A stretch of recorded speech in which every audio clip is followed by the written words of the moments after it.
So, for years I have gotten non-stop comments asking what is the song I use in my opening. Well, despite putting it at the end of every video. The track is from a Scottish synthwave band called The Van Dammage, an awesome band with dope tracks. And the way I know this band is they actually contacted us while we were making Lieutenant Jangles offering their music, which we used so much of their music in the film that they kind of became the de facto Jangles band. Kind of like how in Terminator they used songs from like the same band. Their song Thoughts Unheard we used for our training montage in Jangles, but I actually reused it for my audio gear upgrade montage.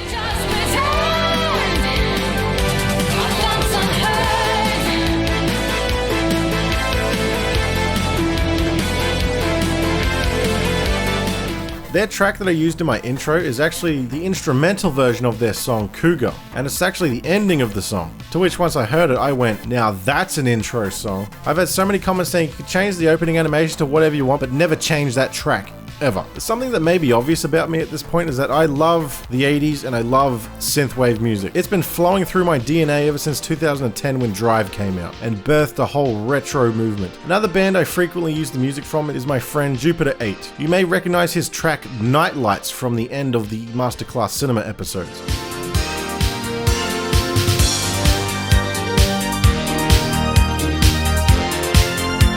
I've left links to both of their Bandcamps in the description below. Now the reason I'm making a video about 80s synth music is because I've recently become an affiliate for a documentary about retro synthwave called RISE of the Synths, an incredible documentary about the boom of 80s retro synthwave music over the past decade. And I actually requested to watch this documentary before promoting it, and all I can say is that it's fantastic. As someone who watched 80s retro synth music making a massive return over the past 10 years, this doco shows the entire journey from some of the most popular current synthwave artists. So many of my favorites are in it, like Gunship, Carpenter Brute, the Aussie band Power Glove, Electric Youth, Dance with the Dead, and so many more. And also the documentary is narrated by the grandfather of 80s synth himself, John Carpenter. Check out the trailer, but stay till the end.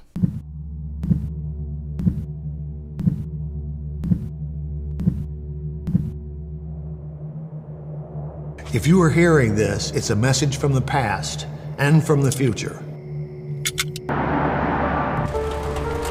I kind of always played with the thought of like making 80s inspired music, but I didn't think anyone would listen to it. It's got one foot in the past and it's got one foot in the future as well. And if you're somewhere in the middle, that's probably what I'd call synthwave. I mean, I only knew like maybe 6 bands. I didn't think there was gonna be, you know, hundreds of other guys in the next few years. Human nature. We want something and we want a ton of it. I just got the feeling that they think it should be like a closed club, that no one else can come and make this stuff. That's ridiculous when what we're doing is a homage to the 80s. You ain't inventing this stuff. We're hidden.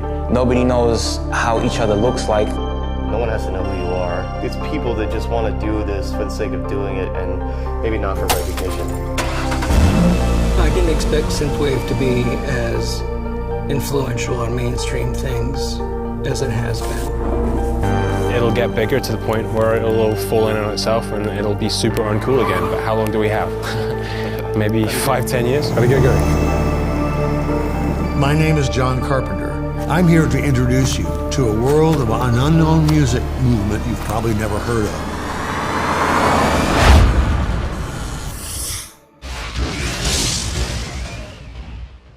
And so, as I said before, this doco is finished and it's amazing. And from now until November 1st, they are actually running an exclusive campaign for the Rise of the Synths DVDs and Blu-rays. I highly recommend getting a copy. It's perfect for anyone who loves synthwave music and the bands I just mentioned. Check out the link in the description and get your Blu-ray today. Cheers for watching.